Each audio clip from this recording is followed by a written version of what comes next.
আসসালামু আলাইকুম। Real village cooking চ্যানেলে সবাইকে ওয়েলকাম জানাচ্ছি।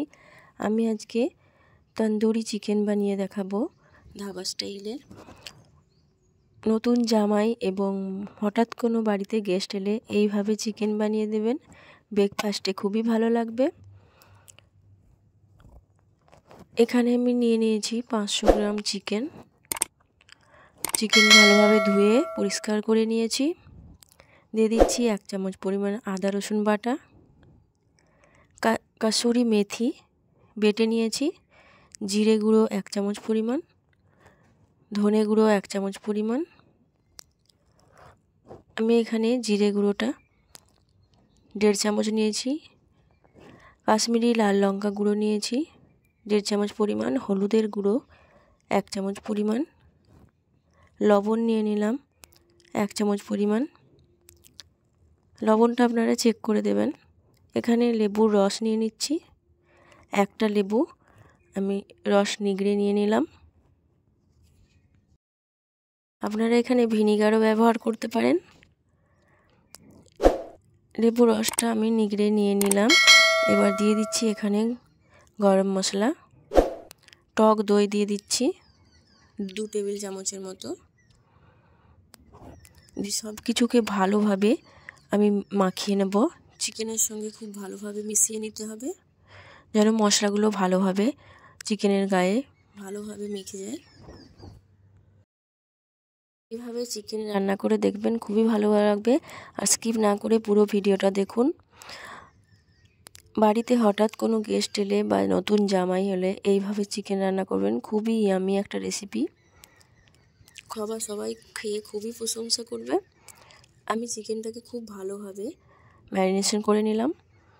এবার আমি এটাকে রেখে দেবো আধ ঘন্টার জন্য, বা আপনারা চাইলে আগের দিনও মেখে সারা রাত রেখে দিতে পারেন। হাতে টাইম কম থাকলে আধ ঘন্টা রাখবেন। আমি এখানে নিয়ে নিয়েছি সর্ষের তেল, তেলটা ভালোভাবে গরম করে নিয়েছি। আর ম্যারিনেশন চিকেনগুলো আমি এখানে ফ্রাই করে নেব। এখানে গ্যাসের ফ্লেমটা আমি লো টু মিডিয়ামে রেখেছি, হাই ফ্লেমে ভাজা যাবে না, এখানে পুড়ে যেতে পারে। আমি চিকেনগুলোকে এক সাইডটা হয়ে গেলে অপর সাইডটা উল্টে দেবো।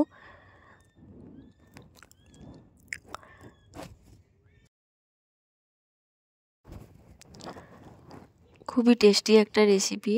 আপনারা এইভাবে চিকেন রান্না করে রুটি, পরোটা, নান অথবা রাইসের সঙ্গেও খেতে পারেন, খুবই ভালো লাগবে। আর দোকানে যেতে ইচ্ছেই করবে না, এতটাই টেস্টি হয় এই রেসিপিটা। ফ্রাই হয়ে গেলে আমি তেল ঝরিয়ে তুলে নেব। ঠিক একইভাবে আমি সব কটা তুলে নেব এবং বাকি যেগুলো আছে সব কটা আমি ভেজে নেব। লো টু মিডিয়াম ফ্লেমে ফ্রাই করলে খুব ভালোভাবে ভেতর থেকে কুক হয় এবং মশলা ভালোভাবে ভেতরে পৌঁছায়। আগের দিন চেষ্টা করবেন আগের দিন এটাকে মেখে রাখার, তাহলে টেস্টটা ভালো আসে। আমি সব কটাকে একইভাবে তেল ঝরিয়ে তুলে নিলাম। আমি এই তেলেই রান্না করব।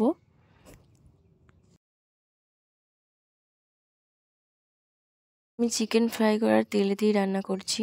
নিয়ে নিলাম এলাচ, লবঙ্গ, দারুচিনি, 2টো এলাচ নিয়েছি, একটা ছোট দারচিনি নিয়েছি। দিয়ে দিচ্ছি একটা মিডিয়াম সাইজে পেঁয়াজ কুচি। পেঁয়াজটাকে আমি লাল করে একটু ফ্রাই করে নেব।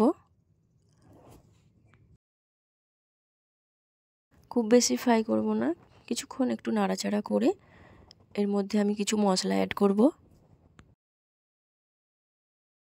পেঁয়াজের কালারটা যখন ঠিক এইরকম হয়ে আসবে, ঠিক এখানে আমি দিয়ে দেবো আদা রসুন বাটা।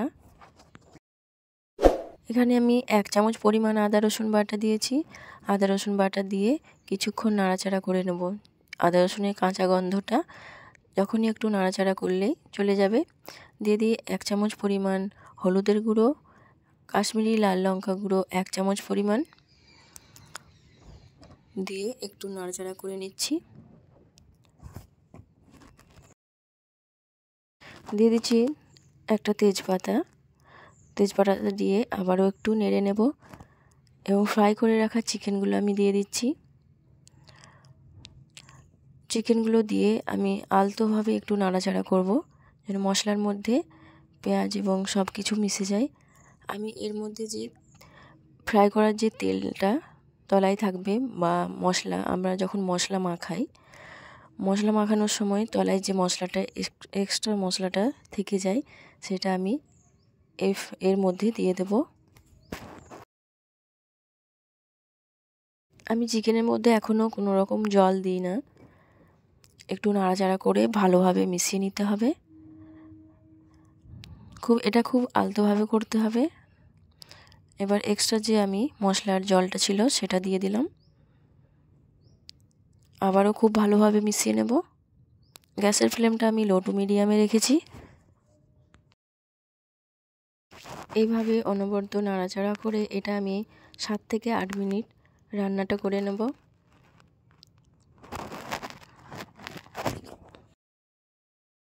আমরা বাড়িতে এইভাবে চিকেন রান্না করলে আমরা চেষ্টা করি আগের দিন চিকেনটাকে ম্যারিনেশন করে রাখার, কারণ এতে টেস্টটা দ্বিগুণ হয়। আমি দিয়ে দিলাম এখানে সামান্য জল দিয়ে আবারও একটু নাড়া দিয়ে দিচ্ছি ভালোভাবে।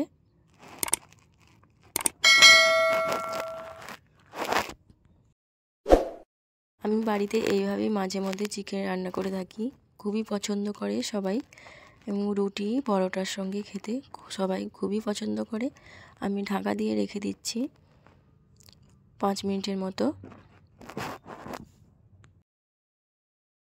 5 মিনিট পর ঢাকনাটা আমি খুলে নেব। খুব ভালোভাবে চিকেনটা সেদ্ধ হয়ে গেছে। আমি একটু নাড়াচাড়া করে দেবো ভালোভাবে।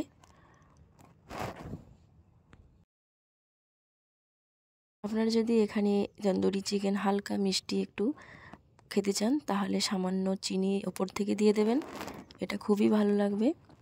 আর না চাইলে আপনারা স্কিপ করতে পারেন। চিনিটা দেওয়ার পর আমি আবারও ভালোভাবে মিশিয়ে নেব। আমি তেজপাতাগুলোকে তুলে নিচ্ছি। চিকেনটা খুব ভালোভাবে রান্না হয়ে গেছে। এবার আমি ওপর থেকে কিছুটা ধনেপাতা দিয়ে দেব। আপনারা চাইলে এখানে ধনেপাতা নাও দিতে পারেন, ধনেপাতা দিলে ভালোই লাগবে।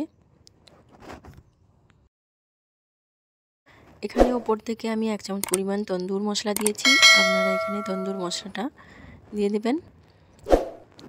ধনেপাতা দিয়ে খুব ভালোভাবে মিশিয়ে নিতে হবে।